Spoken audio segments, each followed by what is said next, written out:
मेरे प्यारे बच्चों, नमस्ते। आप सभी कुशल मंगल से हैं, यह जानकर हमेशा मुझे अत्यधिक प्रसन्नता रहती है।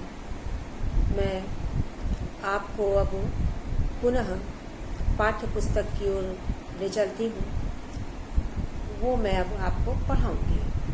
मैंने आपको पाठ संख्या 1 और 2 तथा 3 इन तीनों का अध्ययन कराया था, लेकिन बाद में पाठ्यक्रम आया, नया पाठ्यक्रम 2020 का, जिसमें से कुछ सिलेबस कट थे।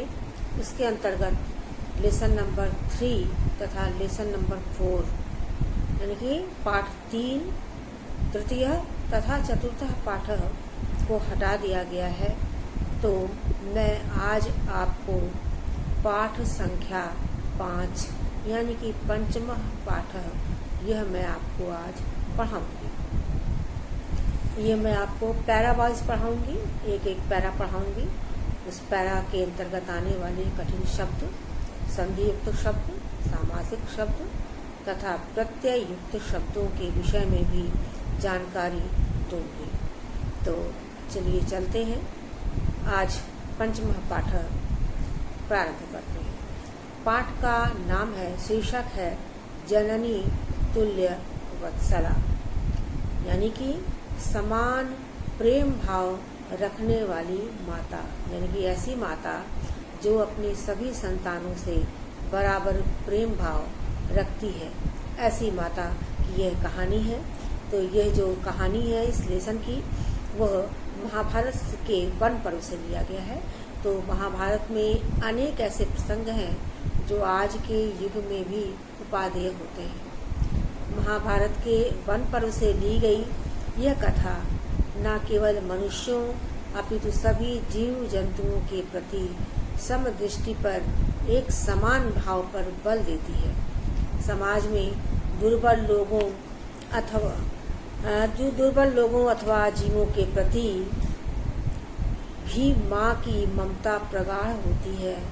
यह पाठ इस बात का भी अभिप्रेत है। तो चलिए शुरू करते हैं पाठ को पढ़ना।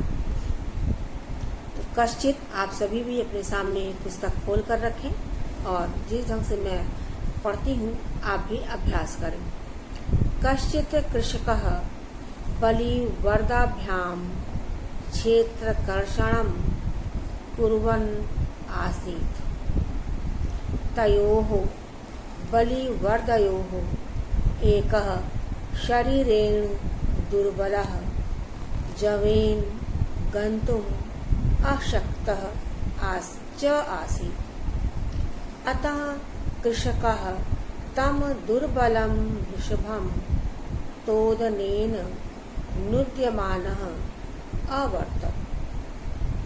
स ऋषभः हलम् ऊढ्वा गन्तुम् अशक्तः क्षेत्रे पपात। क्रुद्धः कृषिबलः तम् उत्थापयितुं बहुवारं यत्नम् अकरोत्, तथापि वृषभः न उत्थितः। इस प्रकार बच्चों मैंने आप अध्ययन किया।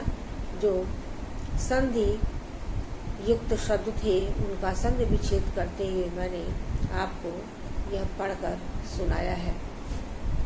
तो एक बार फिर पढ़ते हुए इसका अनुवाद भी हम लोग लगाते हैं। तो इसका जो प्रसंग है वो आप सुन लें। ये प्रस्तुत जो गद्यांश है ये आपके संस्कृत विषय की पाठ्य पुस्तक शेमुषी के द्वितीय भाग में संकलित जननी तुल्यवत्सला से अवतरित है। इस पाठ का संकलन वेदव्यास रचित महाभारत के वन पर्व से किया गया है। इस पाठ में गाय के मातृत्व की चर्चा करते हुए यह बताया गया है कि माता के लिए सभी संतान बराबर होती है। उनके हृदय में अपनी सभी संतानों के लिए समान प्रेम भाव रहता है। तो देखें, कश्चित कृषकः, कश्चित मतलब कोई किसान। तो बच्चों मैं आपको ये दिखा नहीं पा रही हूँ वीडियो में, लेकिन आप अपनी किताब सामने रखें और देखते हुए आप वीडियो पढ़ते हुए आप वीडियो देखें। तो कश्चित कृषकः, कश्चित मतलब कोई, कृषकः मतलब किसान, बलिवर्दाभ्याम, बलिवर्द मतलब होता है बैल, बलिवर्दाभ्याम 2 बैल, है ना। तो बलिवर्दाभ्याम 2 बैलों से क्षेत्रकर्षण या 2 बैलों के द्वारा क्षेत्रकर्षणम, क्षेत्र मतलब खेत, कर्षण मतलब जुताई, क्षेत्रकर्षणम खेत की जुताई कुर्वन् आसीत् कर रहा था, क्री जोड़ क्षत्रि प्रत्यय। तो कोई किसान अपने 2 बैलों से या 2 बैलों के द्वारा क्षेत्रकर्षणम अब खेत की जुताई कुर्वन् आसीत् कर रहा था। तयोः बलिवर्दयोः, तयोः उन दोनों, बलिवर्दयोः बैलों में से, उन दोनों बैलों की जोड़ी में से, एक शरीरेण दुर्बलः, एक जो बैल था वह शरीरेण दुर्बलः अपने शरीर से, दुर्बलः कमजोर, दुह जोड़ बलः, दुर्बलः कमजोर था, और क्या रहा, जमीन गंतुम अशक्तः च आसीत, और तेजी से चलने में, जमीन मतलब तीव्र गत्या, तेजी से जल्दी से, गंतुम चलने में, अशक्त आसीत असमर्थ था। अतः कृषकः तम दुर्बलम वृषभम, अतः मतलब इस प्रकार, इसलिए किसान तम दुर्बलम वृषभम, वृषभम मतलब बैल, उस कमजोर बैल को तोदनेन कष्ट से, कष्टेन सहितम कष्ट से, कष्ट देते हुए, नुद्यमानः हाँकता हुआ, अवर्तत ले जा रहा था, कष्ट से उसे हाँकता हुआ ले जा रहा था। इसलिए वह जो किसान था, तम दुर्बलम वृषभम, उस कमजोर वृषभ को यानी कि बैल को, तोदनेन कष्ट से, नुद्यमान हाँक रहा था। स ऋषभ, ऋषभ मतलब भी बैल। तो यहाँ पर आप ध्यान दे रहे होंगे तो बैल के लिए 3 शब्द अभी तक प्रयुक्त हुआ। एक तो बलिवर्द था, दूसरा शब्द आया था वृषभ, और तीसरा अभी आया ऋषभ। तो स ऋषभ वह बैल, हलम ऊढ़वा, हलम ऊढ़वा हल को, ऊढ़वा उठा करके, गंतुम अशक्त ले जाने में असमर्थ होकर, क्षेत्रे खेत में, सप्तमी विभक्ति है, पपात गिर गया। वह जो बैल था हल उठाकर चलने में असमर्थ होकर क्षेत्रे पपात खेत में गिर गया। क्रुद्ध कृषि बलः, क्रोधित किसान, किसान के लिए भी 2 शब्द पैरा में आया। एक तो कृषक जो आपने शुरू में पढ़ा और भी एक आध जगह आया, और अभी आया कृषि बलः। तो कृषि बलः का विशेषण था क्रुद्ध, क्रुद्ध कृषि बलः। कैसा किसान था? क्रोधित, क्रोधित हुआ कृषि बलः किसान। तम उत्थापयितुम बहुबारम यत्नम अकरोत्, तम मतलब उसको, उसको किसको? बैल को। तो अत्र तम पदम कस्मै प्रयुक्तम? अत्र तम पदम वृषभाय प्रयुक्तम, यानी कि बैल के लिए। उस वह किसान तम उत्थापयितुम, उस बैल को, उत्थापयितुम उठाने में, उत जोड़ अस्था जोड़ तुम, उठाने में, उठाने के लिए, बहुबारम यत्नम अकरोत्, बहुत बार, यत्न मतलब कोशिश, अकरोत् मतलब किया। वह जो क्रोधित किसान था उस बैल को उठाने के लिए बहुत बार कोशिश किया। तथापि वृषभ न उत्थितः, फिर भी वह बैल नहीं उठ पाया, उठ ही नहीं पाया, क्योंकि वह कमजोर था। तो आज मैंने एक पैरा आपको पढ़ाया। इस पैरा के अंतर्गत आने वाले सभी शब्द जो हैं आपके कठिन शब्दों के अर्थ सबसे पहले देखें, फिर संधि, तब समास और प्रत्यय। ये मैंने आपके लिए नोट डाउन किया है, नोट्स बनाकर मैंने कॉपी में लिखा है। ब्लैक बोर्ड पर मैं इसलिए नहीं लिखी क्योंकि ब्लैक काफ़ी लंबा शब्द था और ब्लैक बोर्ड उतना बड़ा नहीं था, बार बार रब करने पर समय आपका जाता, तो इसलिए मैंने कॉपी में नोट्स तैयार किया है। मैं आपको वो दिखाती हूँ और पढ़ के भी सुनाती हूँ। तो देखिए बच्चों, सबसे पहले कहाँ से कहाँ थे? कश्चित कृषकः से न उत्थितः, यहाँ तक मैंने पढ़ाया।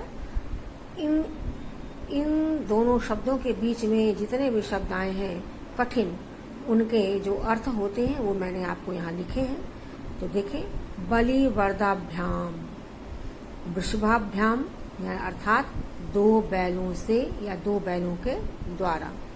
फिर अगला शब्द है कृषकः। कृषक का मतलब किसान। इसका संस्कृत शब्द कृषि बला, जो आपके उसी पैरा के अंतर्गत भी आया था।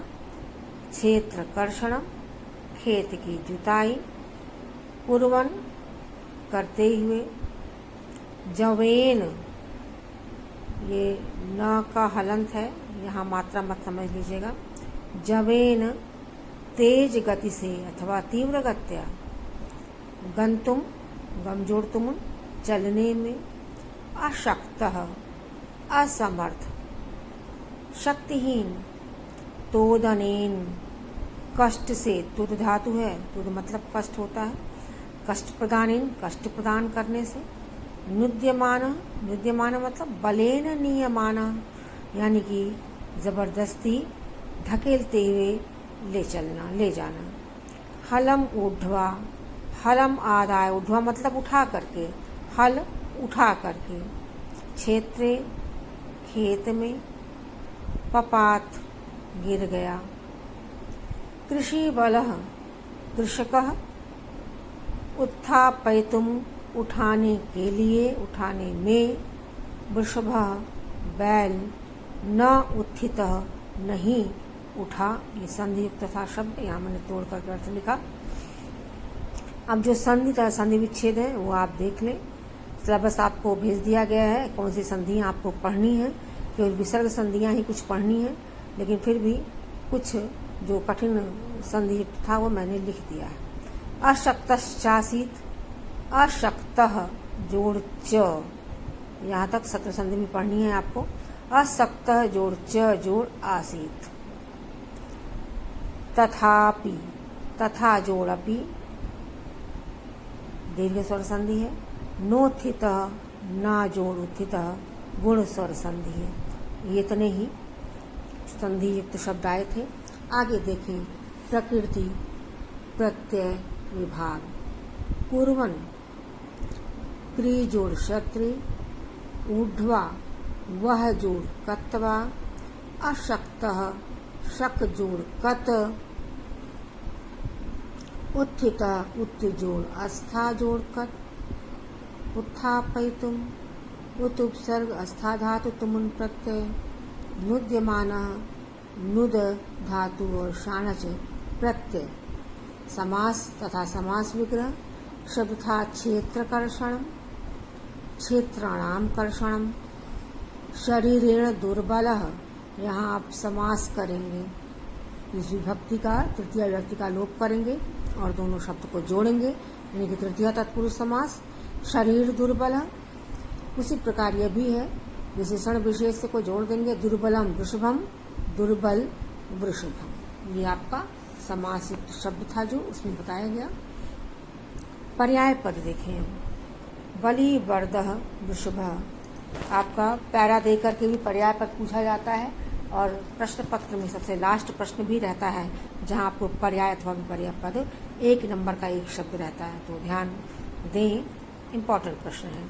बलिवर्दः वृषभः, दुर्बलः सिंहः, अशक्तः असमर्थः, तोदनेन कष्ट प्रदानेन, जवेन तीव्र गत्या, नुद्यमानः बलेन नीयमानः, हलमूढ़वा। नुद्यमानः नियमानः केवल गलत हो जाएगा, बलेन जो बलपूर्वक जबरदस्ती जो खींचा जाए वो होगा। हलम ऊढ़वा, हलम आदाय, पपात भूमौ अपतत, भूमि पर गिरा हुआ। क्रुद्धः कुपितः, ये इसने पैरा में से ही आपके पर्याय पद थे जो आप ध्यान से आप स्मरण में अपने रखेंगे। कुछ विपर्यय पद वो भी आप देखें, तो जैसे दुर्बल शब्द था, दुर्बल का विपर्यय होगा सबल, एकः का अनेकः, अशक्तः शक्तः, यतनम, अयतनम, इतने शब्द थे जो मैंने आपको बताए हैं। वो पुनः आप एक बार ध्यान से इसको देखें। अगर मान लीजिए मुझे पढ़ाते वक्त, दिखाते वक्त कहीं द कैमरा हिल गया हो तो आप ज़रूर देखें। यह आपके पैराग्राफ से लिए गए कठिन शब्द जिसका अर्थ संधि तथा संधि विच्छेद, प्रकृति, प्रत्यय और उसका विभाग, समास विग्रह तथा समास, पर्याय पद और ये रहा आपका विपर्यय पद। अब पैरा में से कुछ प्रश्न है जो आपको मिलेगा और आप उसको सॉल्व करेंगे, या यूं कहिए कि ये आज के वीडियो का जो अभ्यास है वो मैं आपको भी बता रही हूँ। आज का जो अभ्यास कार्य है वो थोड़ा भिन्न है बच्चों। आपको करना है कि जो पैरा आज आपने पैराग्राफ पढ़ा है उस पैराग्राफ को पढ़ करके आप प्रश्न निर्माण करेंगे।